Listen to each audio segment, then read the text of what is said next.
বানাসত আপনার 80% আপনার আমার জাঙ্গিলিয়া যেটো হাজরিকা ইয়ারে সাপোর্ট আছে আর জিকিব যেটো খাটাং বিপুল ভোটত জিকিব।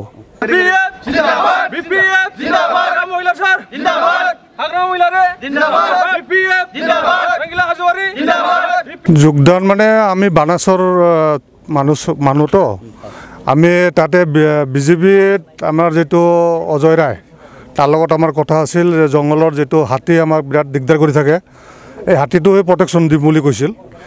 আমি আগতে BPF-ৰে মানুহ আছিলোঁ তো ইয়াৰ কাৰণে এই হাতীটো প্ৰটেকশ্যন দিম বুলি কোৱাৰ কাৰণে আমি মানে আমাৰ এইটো দলটো বাদ দি পেলাই আমি MLA ইলেকশ্যনত তাক জিকাই দিছিলোঁ। কিন্তু 2 বছৰ আমি চালোঁ তাৰ পিছে পিছে ঘূৰি হাতীৰ কাৰণে একো সি মাত নামাতিল একো ব্যৱস্থা নকৰিল। ইয়াৰ কাৰণে আমাৰ বহুত দুখ লাগছে আমাৰ অঞ্চলৰ মানুহো বহুত দুখ পাইছে।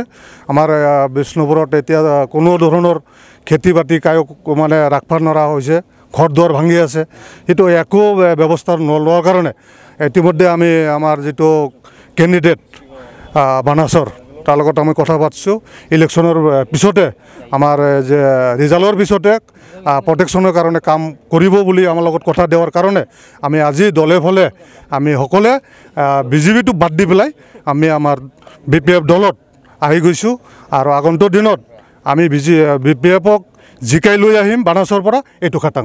এই কিমান দেৱা হৈছে কিমান মানে কথা দি আহিল ৰাইজৰ আগত এই আমি কামটো আৰম্ভ কৰিম পইচাটো দি আছোঁ একো কামত নাহে দৈনিক 7টা-8টাকৈ ঘৰ ভাঙি আছে খেতি বাতি নষ্ট কৰি আছে একো মিছা কথা কৈ আহে আৰু সেইটো নিজে ক'লে নহ'ব আমাৰ ৰাইজে ক'ব লাগিব না যিহেতু ৰাইজে ক'ব লাগিব যে ইয়াত উন্নতি হৈছে ডেভেলপ হৈছে এইটো ৰাইজে ইলেকশ্যন আহিছে এতিয়া ৰিজাল্ট ৰাইজে দি দিব তেতিয়া গম পাই যাব।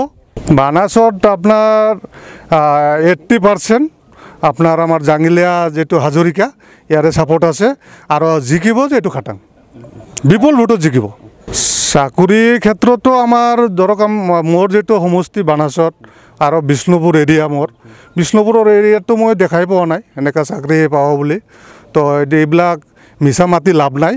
এতিয়া ৰাইজে সেইটো স্পষ্টীকৰণ দি দিব এই ইলেকশ্যনৰ মাধ্যমেদি ৰাইজে এইটো স্পষ্টীকৰণ দি দিব। এইটো যিটো হৈছে আমাৰ BPF দিনতে হৈছে পিছত এতিয়া এই 5 বছৰত আমাৰ বানাস বা আমাৰ বিষ্ণুপুৰ এৰিয়াত এটাও দলং বা কিবা ৰাস্তা ঘাট আমি দেখা পোৱা নাই।